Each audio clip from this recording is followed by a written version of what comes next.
the youth that is made available to young people today up to, 25 or something like this, is so unlike the youth that was offered to you when you were that age, that literally you cannot recognize them in their youth.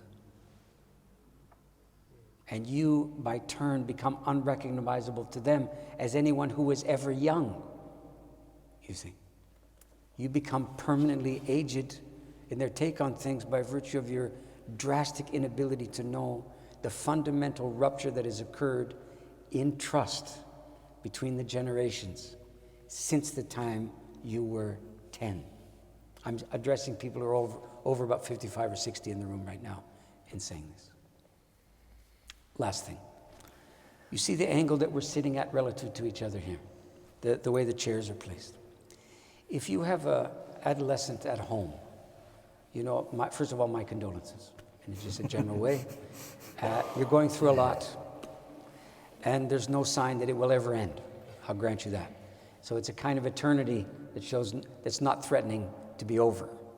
So all I can tell you is eventually the passage of time alone will resolve most of those crazy hangnail arrangements you have in your living situation. But here's the thing, you've probably resorted to this once or twice. You've decided that things have peaked in a dreadful sort of way, and it's time to have a talk. That's probably the way you've thought of it. We need to, and you'll say that, we need to talk. Your teenager's going, well, actually, fuck you. I have no personal felt need in this regard at all. Just to help you out in terms of your inner architecture, I think the need is entirely yours. But of course, your kid won't say this to you because they can smell you coming before you say it, because you get that look.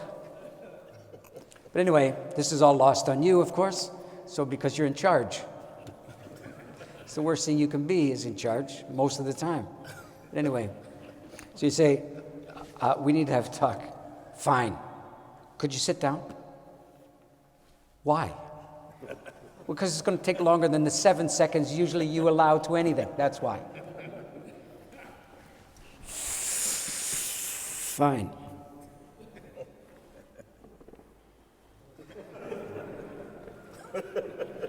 Go ahead. Could you look at me when I'm talking to you? Why? I know it's you.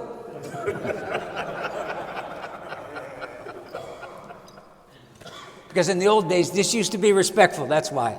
Humor me, you idiot. I can't barely believe I gave birth to you. Anyway, so do you know, more cultures in the world do not regard that as menacing in the extreme. If I ever look at my dogs like that, they twice they look away and they're saying, don't do it a third time. Because my old wolf nature is not far away if you keep looking at me like that. Because that's in their repertoire, isn't it? That's purely predatory.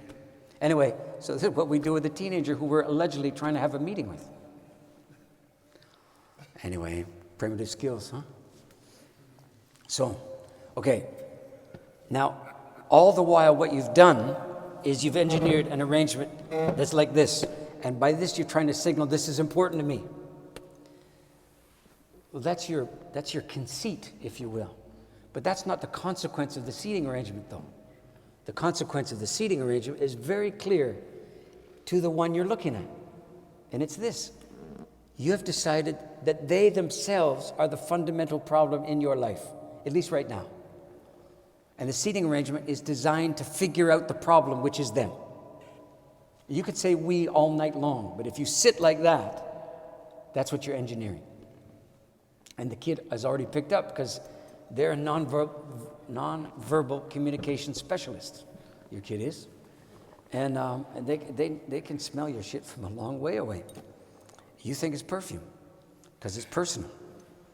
So what might you do instead of deciding that your child is the problem to solve while they turn into a horizontal zero before your very eyes? They become invertebrate, don't they? And they're trying to literally disappear before you. This is the consequence of the seating arrangement. This seating arrangement is the alternative. Because instead of trying to see them, the deeper, how should I put it, the more devotional act in a moment like that is to see if you can bear to see what they see. Not to be their best friend, which you'll never be. Not to occupy the same place in life that they do, which you'll never do. But to see if you can bear to see the change in the world that has ensued since you were their age. And to know the world that they're in the process of inheriting so unwillingly, so belligerently, so woundedly. So the notion of generalizing across the generations in any kind of initiatory event that doesn't take into consideration what I'm saying right now and employ that so deeply as to compromise your kind of generic understanding what initiation is mainstreaming and ignoring the changes.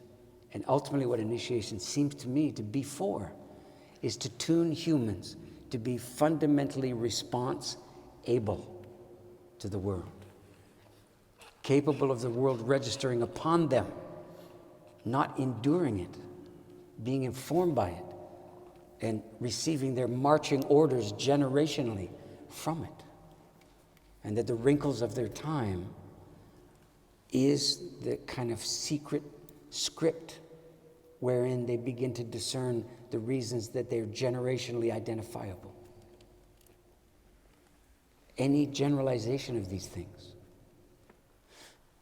obviates that specificity, and you turn into a global rites of passage, globalizing rites of passage practitioner, in spite all of your instincts to try and do the right thing.